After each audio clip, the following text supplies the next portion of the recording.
Hello and welcome to Inside Sports Talk on this beautiful Saturday. Ed Cole is here with me, my amazing co-host as always. How are you today, Ed? Sister Joanna, good morning. Happy Saturday. Happy Juneteenth to you. Juneteenth, yes it is. National holiday. Yeah, very historic day. I'm glad that President Biden signed that bill into law. So we have our first national holiday since MLK Day was enacted in 1983. So we haven't had one in 38 years. Historic, Yes, very historic. very, very historic. Being celebrated throughout, and all the social media has been going off with that and that celebration, which is long overdue in my opinion. Yes, I think it's wonderful. We've been celebrating that as African Americans for years and years and years and decades, but now the country finally recognizes it as a national holiday, which is awesome. It's great, and now we can look forward to celebrating that every single June Yes, 19th. indeed. June 19th, yes. Um, but how about those playoffs, Ed? How We about those have playoffs? the NBA playoffs have been sure something this, I don't know, just this whole playoff season. So we have, we'll be talking a little bit about that playoffs, road to the finals, the Clippers advancing to the Western Conference to face the Phoenix Suns. We'll dive into a little bit of the Eastern Conference Finals, which those two matchups there are going to Game 7, have gone to Game 7. Very pivotal moment there for all those four teams. We'll dive into that. And I have to talk a little bit about MLB, of course, with the use of foreign substances and that crackdown. And then with my beloved Diamondbacks, we'll talk about the situation there and what's happening with their losing streak, and we'll get more into that towards the end of the segment. So are you ready to go ahead and kick this off? It is a lot to cover today. Yeah, we got a whole lot to talk about in an hour. So let's start off with the NBA playoffs. As you mentioned, just some incredible games, incredible series that's coming down to the conference finals. Let's jump into it, Joe. Yes, of course. Let's go ahead and talk a little bit with the Clippers advancing to the Western Conference Finals and kick it off with that, as they are the closest right now in that road to the finals, as they will be facing the Phoenix Suns here on Sunday, tomorrow at 1 o'clock. That game is set. And I want to go ahead and just go back to last night's game on Friday night. I just could not bear to watch how the Utah Jazz just crumbled apart and lost that 25-point lead. And the Clippers just took advantage of that in every single way that they could, and they did not look back. No, they did not. That was an absolute destruction in the second half, an epic collapse of epic proportions. The Clippers outscored the Jazz 81-47 in the second half, Joanna. Unbelievable. Ever since that 25-point lead, Terrence Mann took over. He scored 25 of his 39 in the second half, and playoff P, Paul George had another fantastic game. Reggie Jackson stepped up huge for the Clippers last night, and I felt so bad for Donovan Mitchell and the Utah Jazz, Quinn Snyder, everybody on that team, that they held that 25-point lead, Joanna, and could not hold that. And Spider played his heart out last night with his bum ankle, everything going on with him physically, Joanna. We saw him toward the end. He fell down, took a hard tumble, kind of tucked his right leg under, and he was in excruciating pain, still got up, hit free throws, but I felt so bad for that young man. He gave everything, 39 points, 9 rebounds, 9 assists, but it wasn't enough as the Jazz could not hold that lead, and they lost 4 straight in the series, Joanna, and now they're out. The team with the best record in the NBA is out. The Clippers move on, as you mentioned, to take on the Phoenix Suns in the Western Conference Finals starting tomorrow afternoon. Yes, the number 1 seed in the Western Conference has been taken down. In the entire league, record-wise. Western Conference, and then Yes. going into that in the entire league. So they're supposed to be the best team, and they just weren't this series. They were just not had enough to be the best. So, but with that, also the Clippers, they end their drought after 50 years. It was, it was a long time in the making. They are Mm-hmm. finally in the first Western Conference Finals. We have Ty Lue, who, if we remember, and I, forgot this for a moment, he was also the one responsible to bring Cleveland into their phenomenal time when they went into the finals and their playoff momentum that they had there for a moment. And Yes. now it's his Mm-hmm. turn once again, ending that 50-year drought for the LA Clippers. So this is he's just some type of a coach. I would just have to say, not anyone does that, and let alone once, make that 2 times in your career. Mm-hmm.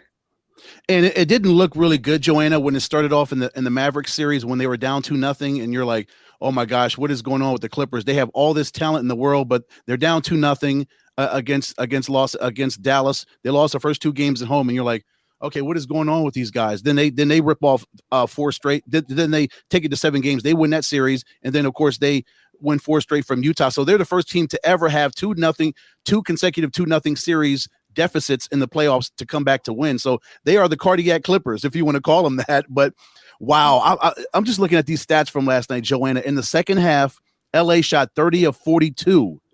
They hit 74% of their 3-point shots in the second half, and Utah just folded. They couldn't hit a shot, Joe. They shot 38.5%, 39% from the field. They turned the ball over 10 times. And what was telling to me, outside of all these numbers, the Clippers turned the ball over once in the second half.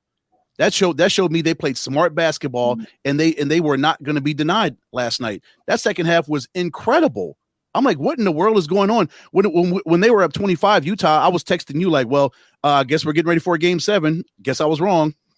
Yeah, I think many of us were wrong, because as soon as we saw that huge lead, we all thought, okay, well, this isn't Utah's pocket. They've got this. We're going to see a game 7, which a lot of us, for reasons known, with Chris Paul being out indefinitely from the Suns, and once they go ahead and kick off the Western Conference Finals, which now we know it's going to be the Clippers, we wanted that game 7 to give them a little bit more time. 2 extra days, 3 extra days, can make a difference. But nonetheless, they just the Clippers just were able to go ahead and dominate on the Utah Jazz, and have to keep in mind that maybe this was a little bit of a blessing in disguise for man, because Kawhi Leonard's out, so he became that man more, and more so yesterday, to bring the Clippers to their victory. Yes, and those are the numbers that Terrence put up last night. The 39 points. Let me pull up the entire box score. He had 39 points. 8 rebounds, 9 assists. Those are numbers that Kawhi can put up on a nightly basis. So they needed to have a Kawhi type performance from a man like Terrence Mann. In his second season, he scored 25 points in the entire series, Joanna, coming into game 6, and he explodes for 39 points. I believe 20 of them he had in the third quarter. Just an incredible performance for that young man. And he was great on the defensive end as well. So it wasn't all just scoring. He was not scared to take it to Rudy Gobert, the defensive player of the year last night. I believe he scored 30 of his 39 points in that paint area last night. So Terrence was dominating, and that really helped out Paul George and Reggie Jackson and everybody else on the team, that they were able to rely on somebody else other than playoff P. Yes, and indeed. And we definitely were able to see that. So now that we know it's the Clippers versus the Suns. So what type of Clippers team is it that we're going to get to see go against the Suns? Because we've had this conversation previously, Ed. Yes. We've seen the different type of team, the different Clippers that can come out on that court throughout the season and throughout the playoffs. So are we going to get to see the Clippers that we saw last night against the Utah Jazz? Or are we going to go see not a so well put together team? Or is it something that's going to be non-consistent, which is one other thing that we've mentioned in the past with the Clippers? You don't know what team you're going to get, and it's going to be wait and see what happens that game, and what who comes out.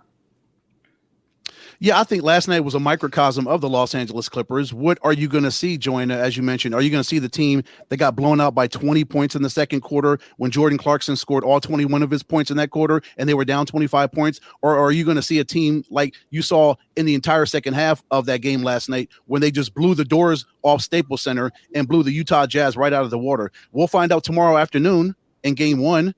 And if I believe it's going to be a really good series because the Clippers are deep. They've got some really solid athletes there, and it would be great to have Kawhi back. We'll see what happens with him and his health situation, and it'll also be great to have CP back. I know the Suns are going to give an update sometime today on Chris Paul's status, whether he is cleared to play in game one, whether he passed his 2 COVID tests and he's cleared and able to play in game one. If not, we'll see what happens. If he doesn't get cleared for game one, hopefully he's ready for game 2 on Tuesday night, as we now know the schedule of when the Clippers and the Suns are going to play. Game 1 again Sunday at 12:30 our time, 3:30 Eastern. Game 2 is 9 o'clock Eastern and 6 o'clock our time here in Arizona. So the first 2 games in Phoenix, we know the entire 7-game series, but we're worried about the first 2 games before we go to LA again.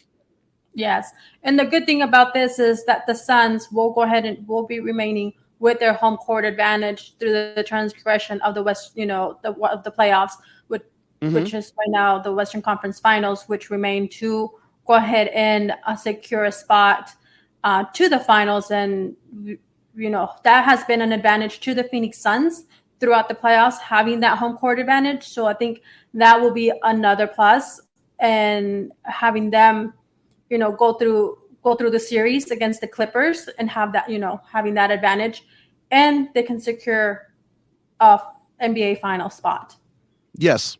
So here's the 7-game series. So Sunday, of course, game 1 here at Phoenix Suns Arena. Tuesday is game 2 back at Phoenix Suns Arena. Next Thursday is in Los Angeles. Next Saturday is Los Angeles game 4. And then if necessary, game 5 will be back here Monday, June 28th in Phoenix, and on and so forth. But that schedule was set. One of the keys for me for the Suns is stopping playoff P. In the 3 games they played this season, Paul George scored 97 points in those 3 games. So he's averaging a little under 33 points a game this season against the Phoenix Suns. So whether Kawhi's back or not, the main concern has to be stopping number 13, because if not, playoff P can just go off as he knows he's able to do against the Suns. But I think the Suns are locked in defensively, Joanna. Are they not in these playoffs? We've seen what they did in those 4 games against Denver, and in that second half of that series against the Lakers, when they just blew them out of the water. They're playing on a defensive level that I haven't seen the Suns play in a long time, since Monty Williams got here and he's implemented that kind of style. And James Jones, we know he was like that when he won his 3 championships. He was a defensive minded guy too when he played. So this toughness defensively is going to be, I would think it'd be a problem for the Clippers. Yeah, I think that, you said it, the Suns are locked down there in that defense. So that's something that they have been working with and has gotten better, especially after that Lakers series that we saw, which they did struggle with at that beginning. But yeah, the only thing that I do think about, and is it much of a concern, or should we be even concerned about, is having so much time off between games from one series to the next.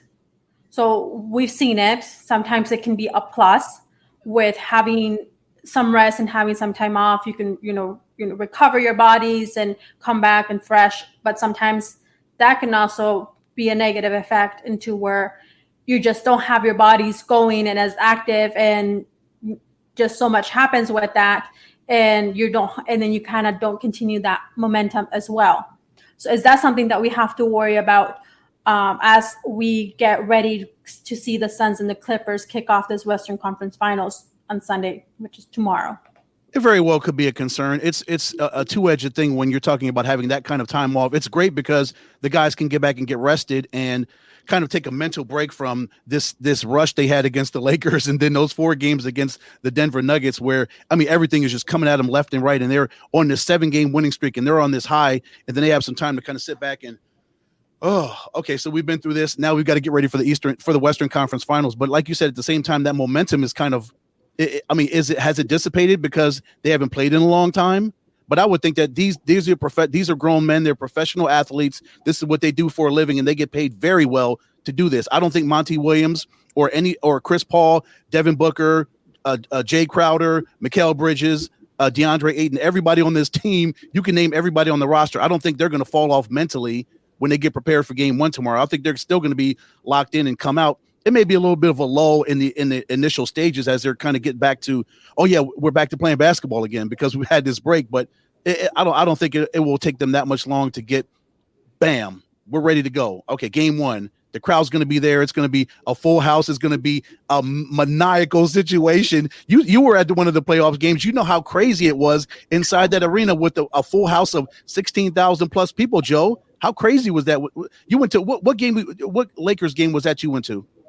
It was actually the Nuggets, the game one. Oh, it was game one. It was game one of the Nuggets and the Suns. Yeah, kicking off that series. How ridiculous was that? Just even thinking about it, like right now, if you can just see my skin, I'm just getting like, goosebumps all over. Just going back and remembering that. But yeah, like it was just that place, like the roof was gonna come off. And you can just, we heard it on national TV, on different sports network channels and outlets and so forth, that that energy, you can feel it, and it was feeding off through the TV. So no, that momentum, I don't believe that has gone away, even with the Suns taking this much time off, and with Chris Paul, CP3 right now being out, and we don't know what his return is going to be. We know that he is expected to miss some of the Western Conference final games. Maybe hopefully it's only one or two and no more than that.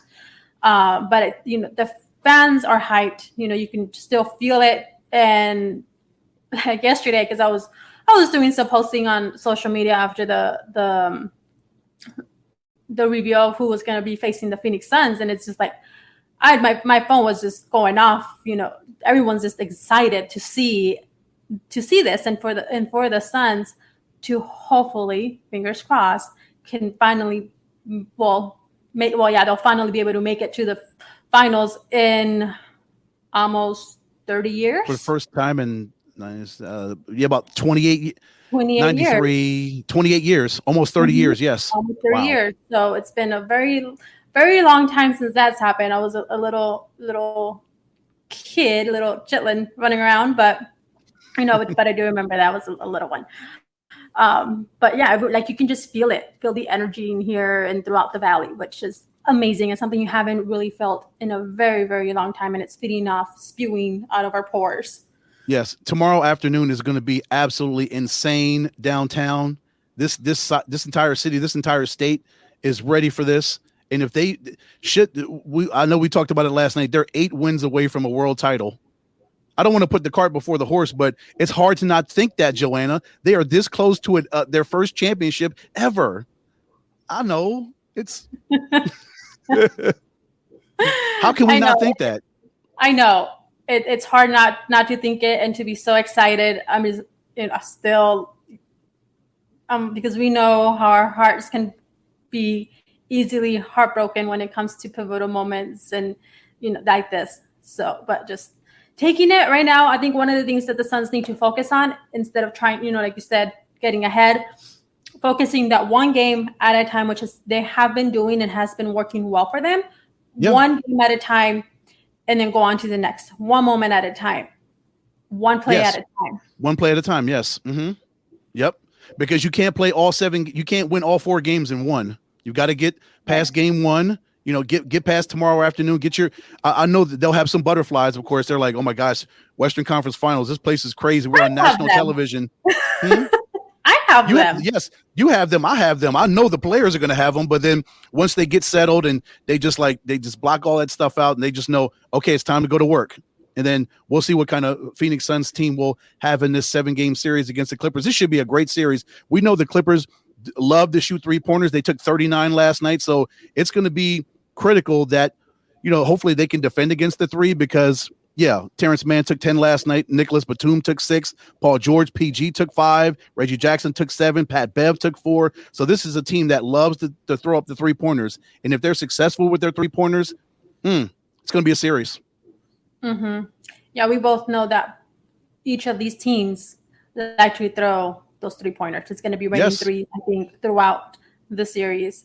Hopefully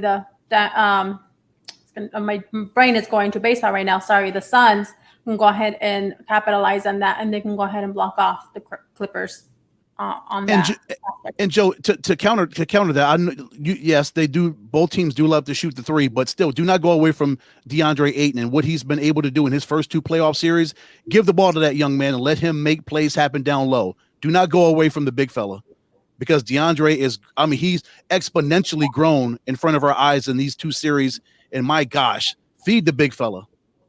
Yes, so we're finally being able to see who he is as a player and what he oh my gosh, I use your words.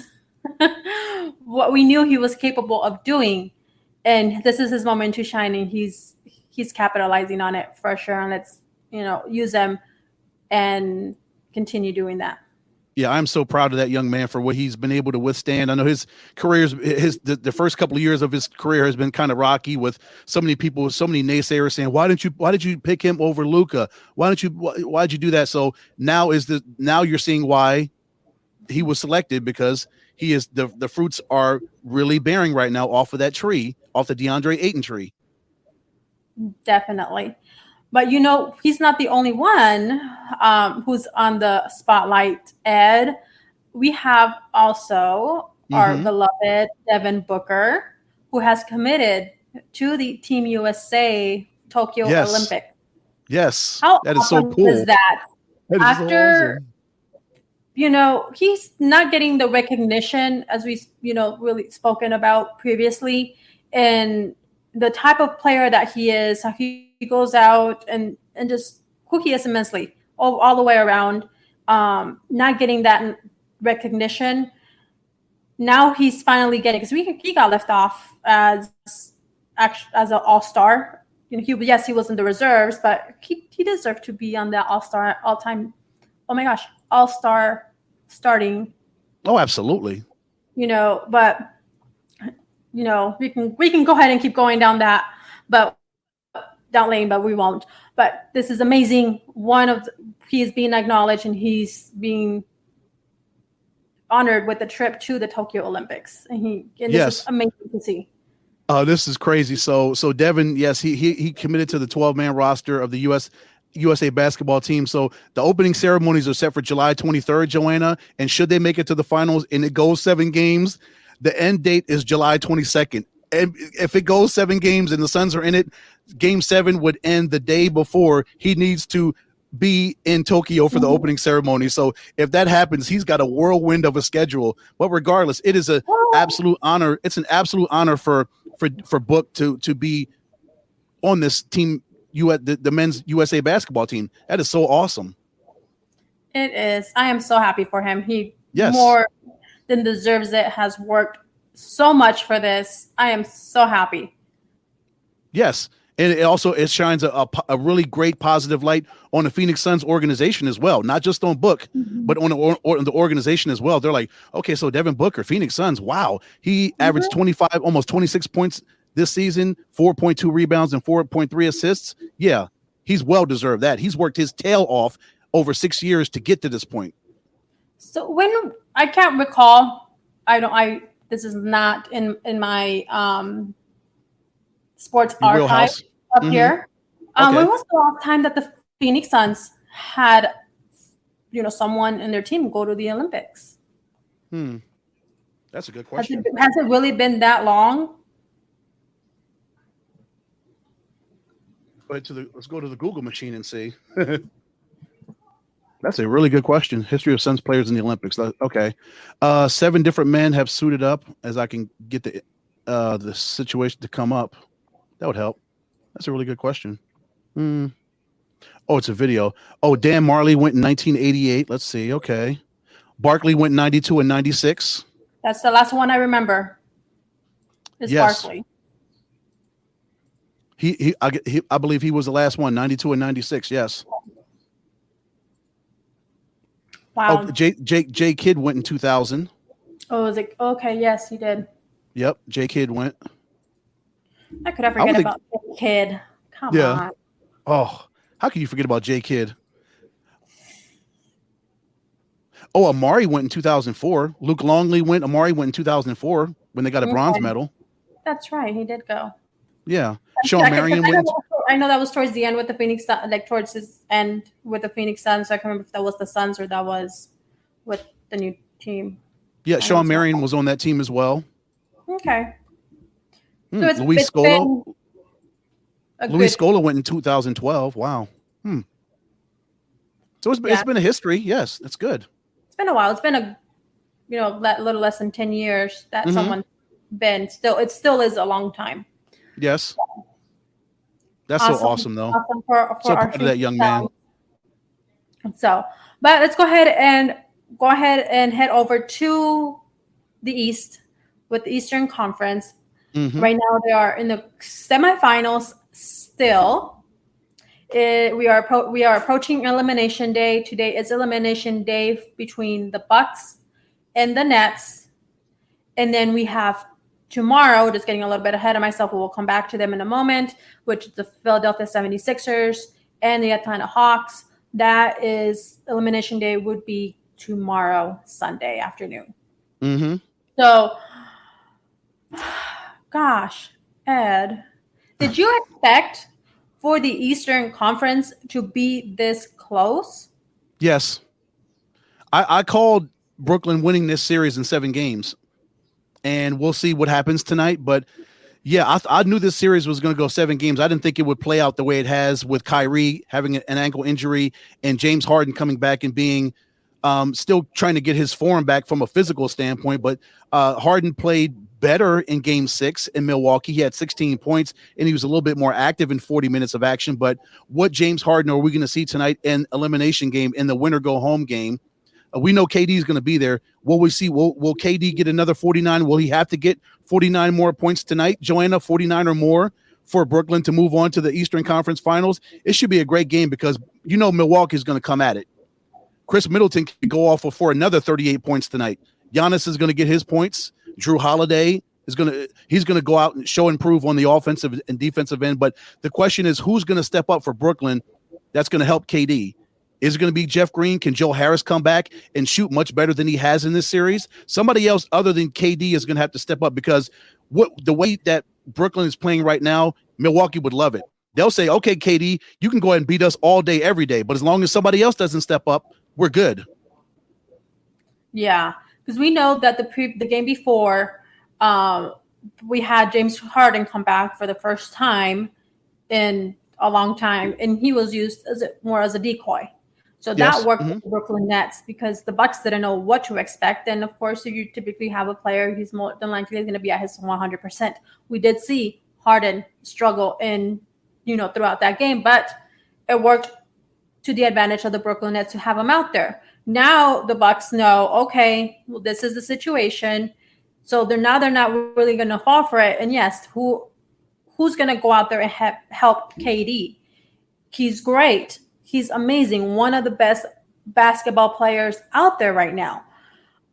But we've seen this time and time again, that one great player in your team cannot carry the entire team throughout a season, throughout the playoffs, or throughout a series. And throughout, yes, you can probably do it for a game, but more than that, it's very difficult. We've seen others try to do so, and it's not successful. And what happens? They get worn out. It becomes too much. So right. I'm just very curious to see, just as you are, who is going to be out there to support, to back KD, and hopefully the Brooklyn Nets coming out on top and going to the Eastern Conference Finals. I would not be surprised to see Milwaukee win tonight because they've won in Brooklyn, but I'm still going to stick with the Nets, even with them missing Kyrie, and we'll see what James Harden we get from a physical standpoint. I would think hopefully he's a little bit better physically and he's able to move a lot better than he was in Game 5 and Game 6. So hopefully we see him take another physical step tonight, Joe, and help out KD, because if Harden is there, he hit half of his threes in Game 6, 3 of 6. He was 5 of 9, so his shooting volume went up. I'd like to see that volume go up some more in Game 7 because they lose tonight. That's it. And There is no tomorrow if they lose tonight. That's out. That's it. And that would be another number one going down should the Nets lose. And they are and have been marked the favorite to go to the finals. So I don't know what the odds are as of now, but they were just there. It was very, very close with those odds. I'm sorry, the number one team is Philadelphia 76ers. Do apologize about that. Yeah. So Brooklyn, I guess according to Vegas Insider, they were like 11-4 odds to win the NBA Finals. The Suns were actually 5-2. How about that? Yeah. So go ahead and diving a little bit deeper into this, and I'm bringing the topic of conversation, which you and I started to have, but we put a pin in it the other night, Ed, with the Nets, and being that the season is on the line, we will see what will happen later today as far as how their season will continue or not. But should it not continue, is this a complete failure if the Nets are eliminated from the playoffs and do not reach the finals? Yes. No question. When you have three of the best players to ever play this game, to ever lace up some shoes and dribble a basketball and make shots, and KD, Kyrie Irving, and James Harden, if they do not make it to the Eastern Conference Finals, it is an absolute complete failure. The object of an NBA season of any of these major sports is to win a championship. And when you construct a team like the Brooklyn Nets have, and you bring in a future Hall of Famer in Blake Griffin, and at one point you had LaMarcus Aldridge before he decided to retire, another future Hall of Famer. You've got this kind of talent, and of course the expectations are going to be high, Joanna, that everyone thinks that they can win an NBA championship because of that talent level that they have. And if they don't make it, was it a success? No, it was not. It was an absolute failure.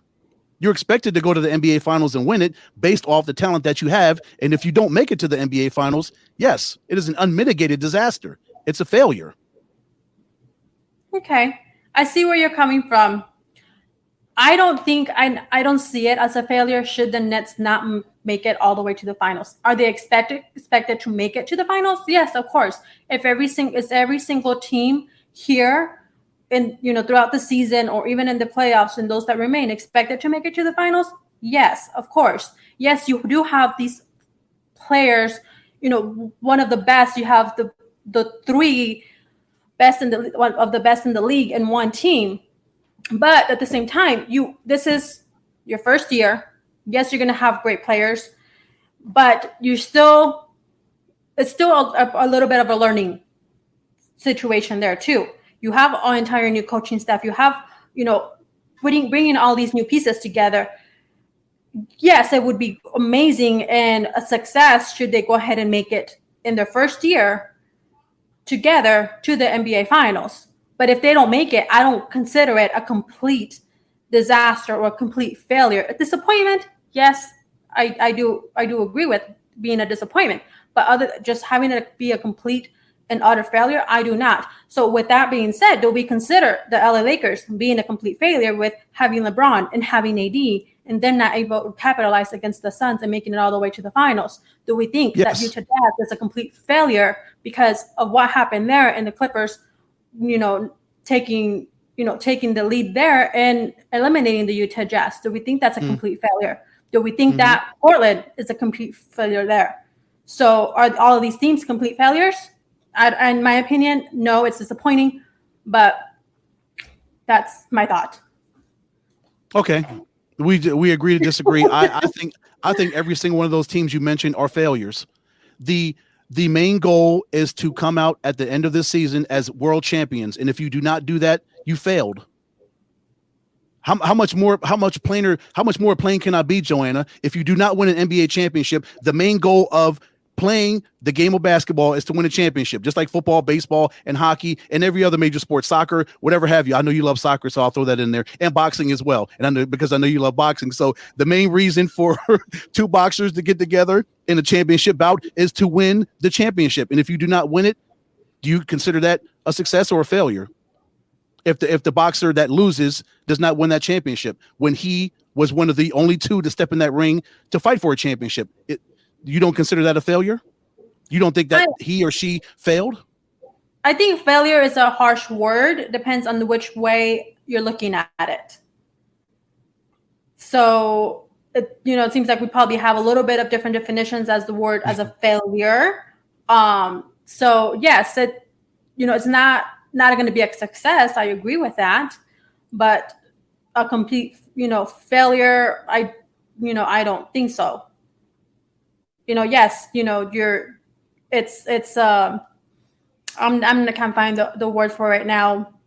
Yeah, definitely a disappointment, but not, a disastrous failure. No. I disagree. You failed to accomplish the ultimate goal, which is to win a championship. To me, that is a failure. You have not done what you set out to do. You failed. You have not completed your mission. You did not win a championship. I.e., you have failed. Yeah, we do have different definitions on the word failure. We do.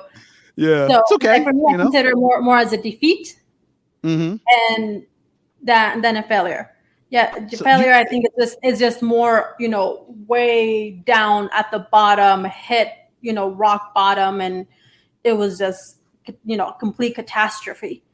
Which, I will just go ahead and throw this out there right now, which a topic we will go on here in just a few moments.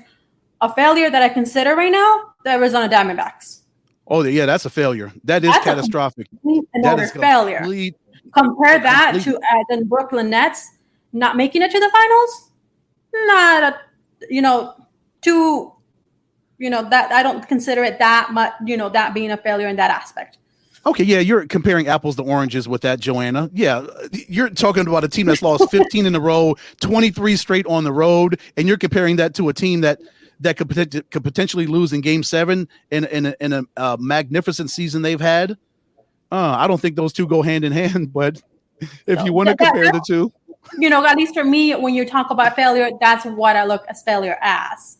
Okay. So, it would be this huge disappointment, a huge defeat on the Brooklyn Nets part, considering it as a definition of a failure or using that word in at least for me, I wouldn't, classify it as that, but we can go ahead and debate this topic, for a while, and we're still kind of not coming. We can cover the last 22 minutes of the show talking about failures and who are not a failure, but we got more to move on and talk about. Yes, definitely. So with that being said, let's go ahead and move on to the Philadelphia 76ers with our beloved friend here, Keith Pompey, who we have been covering that series. And oh my gosh, I can only imagine how he's feeling at this moment with the series being tied 3-3 against Atlanta. So what do the Sixers need in order to go ahead and become victorious in tomorrow's game? Do the Sixers have what it takes? Well, first of all, I'm sure Brother Pompey, he probably had some heart palpitations last night in Atlanta, especially when the lights went out last night after Trae Young hit that three-pointer. So much drama in Atlanta last night, and I know the brother's probably in the airport getting ready to fly back for Game 7, but oh my gosh, I think they have what it takes. If they bring that kind of defensive intensity, what they were able to do last night to hold off Atlanta and hold them to 99 points at home, I think they have a great shot of winning tomorrow night in Game 7 in Philadelphia. Atlanta, Trae Young says, it doesn't matter that we've won twice there already in this series. You go by a game-on-game basis, and we just have to get prepared for Game 7. Everything, the first 6 games means nothing right now. It all comes down to these final 48 minutes. Could be 48 minutes plus if they go to overtime. It all depends on what they do in Game 7. Can Trae Young step up like he did in Game 5 in Philadelphia when he scored 39 points and they came back from that 26-point deficit, Joanna? If I know you recall that, just like I recalled how the Sixers failed on that one. That was a failure. And then Game 4, when they had an 18-point lead and they lost, that was a failure. So this series, in all likelihood, should have already been over if the Sixers would have taken care of business, but they didn't. So now we're in Game 7. Yes, but Ben Simmons has got to step up. We know he's got some real issues with hitting free throws, and he's I think that's equated to his. I think that's really translated over to his game because he's not taking a lot of shots. I think his confidence is kind of shaky right now because he knows when they foul him, he goes to the line like, am I really going to make these shots? Am I going to go 0 for 2? Am I going to go 1 for 2? So that I think that's in his young mind that like, oh my gosh, I'm really a liability from a scoring standpoint. Defensively, he's one of the best in the league, but from an offensive standpoint, they know Hack a Ben is what Atlanta's going to do. Yeah, what do you think, Joe? What's your thoughts?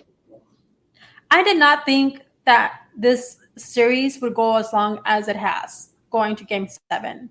I gave this 5, maybe 6 at the most if it had to be. Yeah, I gave it 6. And just the Sixers just kind of fell, they fell apart. And one of the things you and I we were talking back and forth about this last night throughout the game, was one thing that I've noticed. So I watched Game 1, Sixers and the Hawks. Sixers lost. That was not good at all. I watched Game, I believe, 3. It was. Yeah, Game 3 in Atlanta. Yes. And then that's the one the Sixers lost. Yes, I believe. Yes, because they were down 2-1. Yes. I watched yesterday's game, and they lose. I see the pattern here.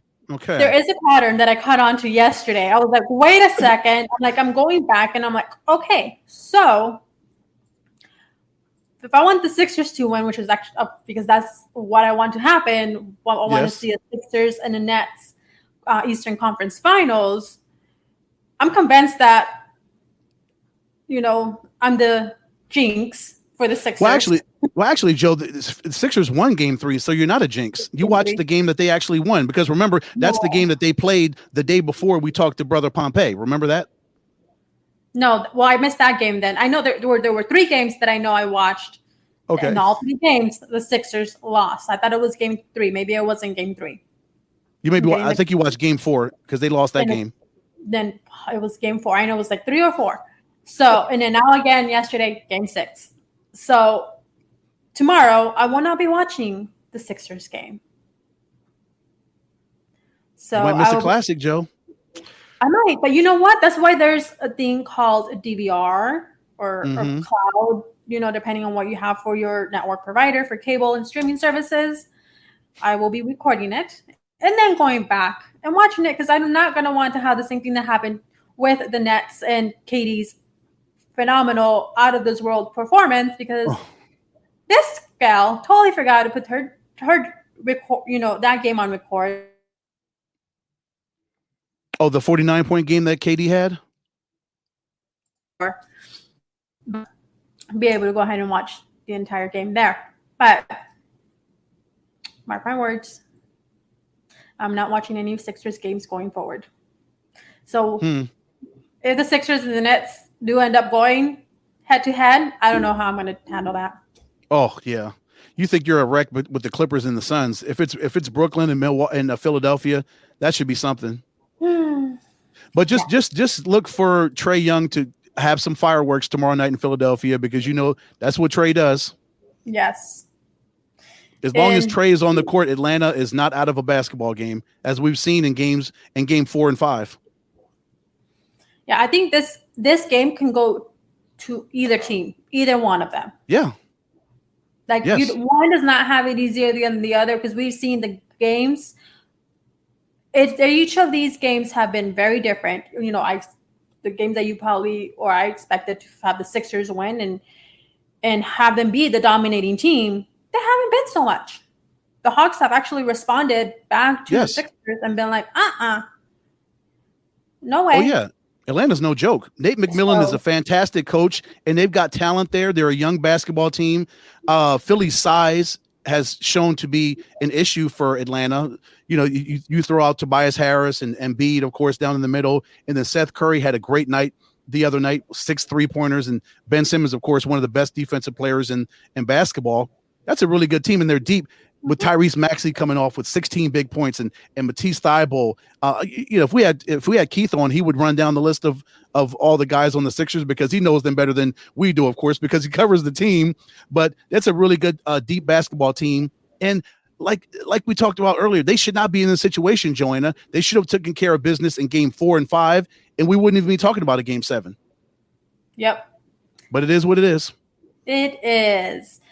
But you know who also it is what it is? Moving on to our next segment here. Yeah.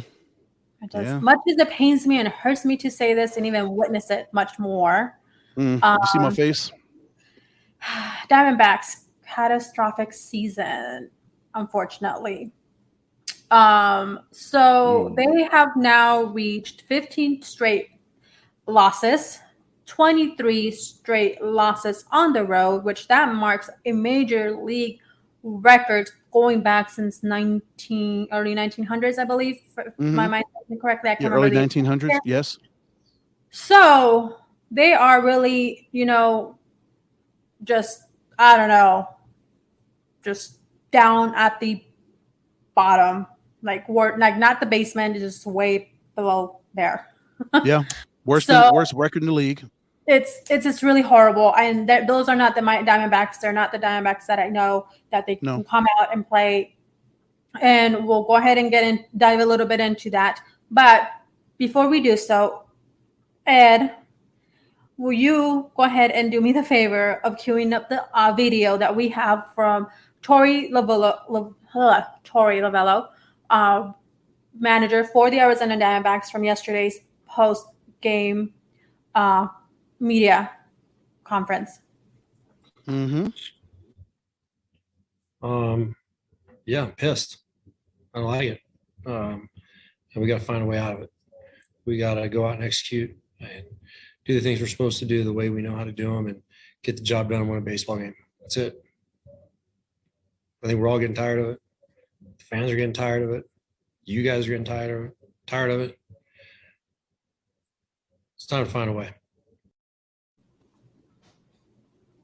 So how did they find their way back, Ed? It's been 15 straight losses. 23 on the road. It has been the worst season ever for the Diamondbacks. I can't think of a season that's been worse than this. For them to lose 15 straight, and they got shut out last night by the Trevor Bauer and the Los Angeles Dodgers. Only 3 hits. Wow. One thing is, as I was doing some looking up some stats, I'm on MLB.com. I'm looking at their team pitching. That's one of the main reasons why they are where they are. They have the worst ERA as far as the pitching staff in all of baseball, Joanna. They are worst of all 30 teams in Major League Baseball, 5.34 ERA. And you want to know why the Padres, Dodgers, and Giants are where they are? Because of their team ERA. They're 2, 3, and 4. Padres number 2, Dodgers 3, Giants 4 with their ERA. Their pitching is outstanding. And to go along with that, all the injuries that the Diamondbacks have suffered this year, Joanna, in a number of different positions. They've been hurt all over the field. So when you can't field a consistent baseball team and your pitching is horrible and you can't hit the ball, they've got a 231 batting average. They're number 20 in Major League Baseball in hitting. You can't hit, you can't stop anybody from a pitching standpoint, and you're hurt all the time, and you've been shut out 9 times this season. All these factors come together to put you where you are right now, Joanna, which is 31 games under 500, the worst team in baseball right now. How do you think they can turn this thing around, or can they? And I feel bad for Torey because he's out there. He's doing everything he can. He's a great manager, but this is the kind of situation in the season he's been thrust into. And what can the man do? In my honest opinion, no, they cannot turn this around. They can't. No. There's nothing that you can do. And it comes back time and time again to, in which what you just mentioned, Ed, the pitching. Yes, ma'am. They did not have the caliber pitching that they did when they went to the postseason. Ever since they went to the postseason, and that was the last season that they actually had a caliber team. They've had a good team since then, but of that caliber, not so much. Yes. Corbin, He was a Diamondback. What happened? He went to the Nationals. We had our closer and who was amazing, and I loved him going out there and the energy he brought. And after that postseason, 2017, he went. I forgot what team he went to. Is oh my gosh, his name escapes me right now. Oh my goodness, I'm gonna have to come back to that. But he was great and he delivered. But we had Greinke. He's shipped off to Houston Astros. So their pitching has been a topic on conversation time and time again. They have a farm system, which they also comes into trades, and they trade away Dansby Swanson, who was in their farm team. They traded him away to the Braves. There was a transaction there that led Dansby Swanson to the Braves. That was, as soon as I saw that, I'm like, that's not a good move. They just went down with that one. And look how great Dansby Swanson has been. Joe, are you talking about Fernando Rodney? Thank you, Rodney. Yeah, he had 39 saves that year. He was really good that year in 17. Yes, he was. So, and the list can go on and on and on. The Diamondbacks want to have a caliber team. They want to capitalize. They want to be, like a Dodgers, contend like the Dodgers. That's where you go ahead and grow from. You have your team grow from is your farm system. Right. Right now, they're just, that's something that they really don't have too solid right now, in my opinion. So should this be a fire sale? Is it time to start moving guys and trying to get some capital to maybe help build that farm system up? When you're 31, you're completely out of it. There's no way you're coming back from this. Yeah, some hard decisions have to be made, Joanna, on who you keep and who you move on, and try to get something for the future. Right now, we have the Diamondbacks at the bottom of the National League West with 20 wins. 20 wins. They have more losses than they do wins, 51 losses. Turn that around, up just about. A little bit of a difference there. 4 or 5 going each way for the San Francisco Giants, who have now taken the number 1 spot in the NL West, and they have been there for a little bit. They're 2.5 games ahead of the Dodgers, but they have 45 wins and 25 losses. What do the Diamondbacks have to do at this point? That's gonna they're gonna have to rebuild. Pretty much, you're in already not great, and that last season wasn't as bad, and you just maintained a 500. You just been maintaining a 500 level, 500 team. That's what they have been. And that's not good enough in that division, Joe. That won't cut it.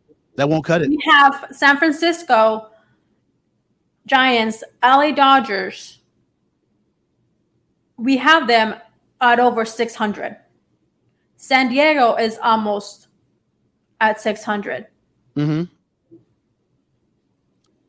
That's not enough. So at this point, there's going to have to be some shifting. There's going to be some moving. They've already let go 2 hitting coaches. Hazen has taken a step back due to his wife's health. Very unfortunate, to hear about that, and that battle continues. We pray for her. Yes. Wish him, his wife, nothing but well wishes, and that she does recover and from that.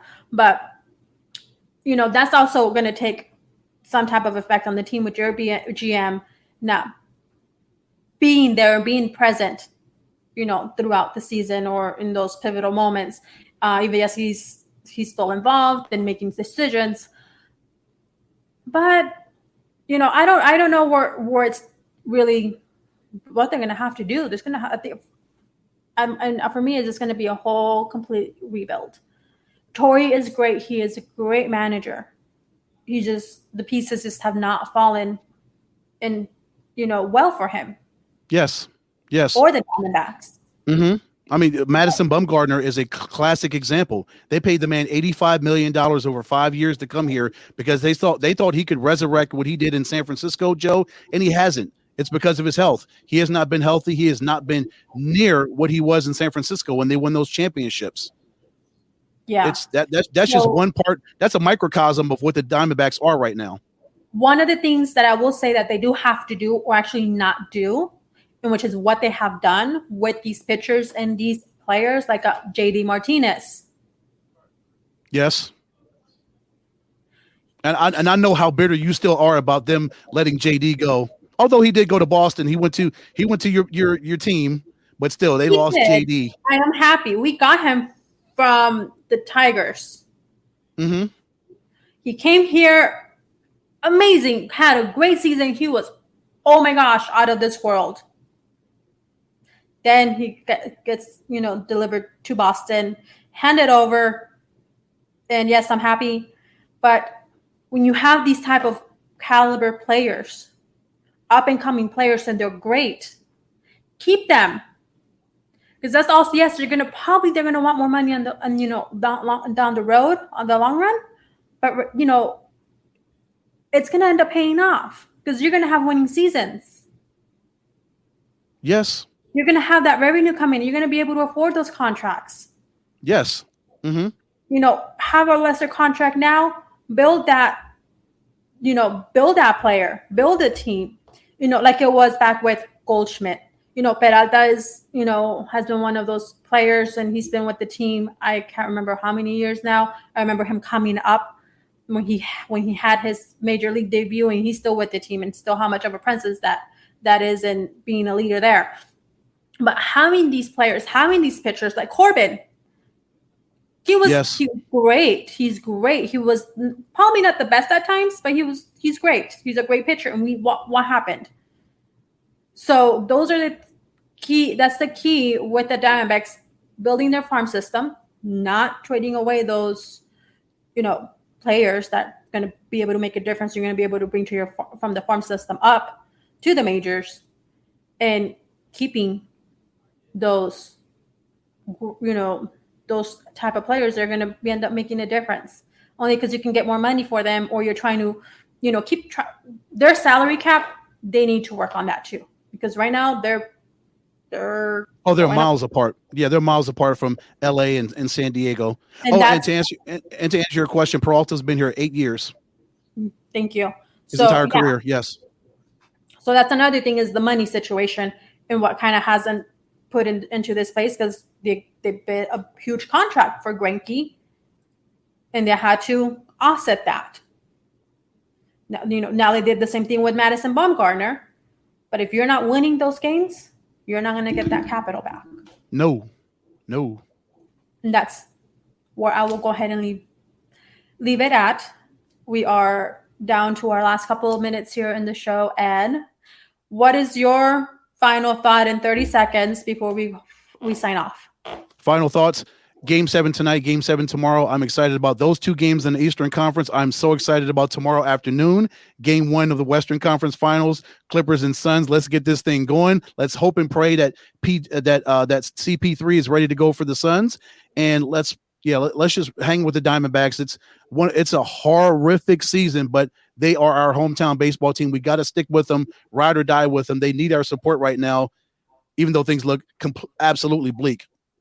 Yes. Indeed. Excited for tomorrow. Phoenix Suns, Clippers, Game 1. Let's rally the Valley. Yes. Rally the Valley. That one. My Diamondbacks, I'm still here with you. We'll ride along with you. Doesn't matter, good or bad. And I just, I hate to have these conversations, but sometimes, you just have to do it. I hate to go down, and give them some tough love, but we're in this together. But with that, Ed, go ahead and let our listeners know and viewers where they can go ahead and find you. Of course, on Twitter at EdCole43, Instagram at EdwardCole301, Facebook Edward Cole, here on Inside Sports Talk, and on our brother PLR show, The Sports Cave. Awesome stuff. You can find me, Johanna-Rosaye, on Instagram and Twitter at JRosalie. That's JROSALYE. And you can find Inside Sports Network on Instagram at Inside Sports Net, on Twitter at Inside Sports, with an extra S at the end. With that, thank you everyone for tuning in. This was Inside Sports Talk. Have a great weekend.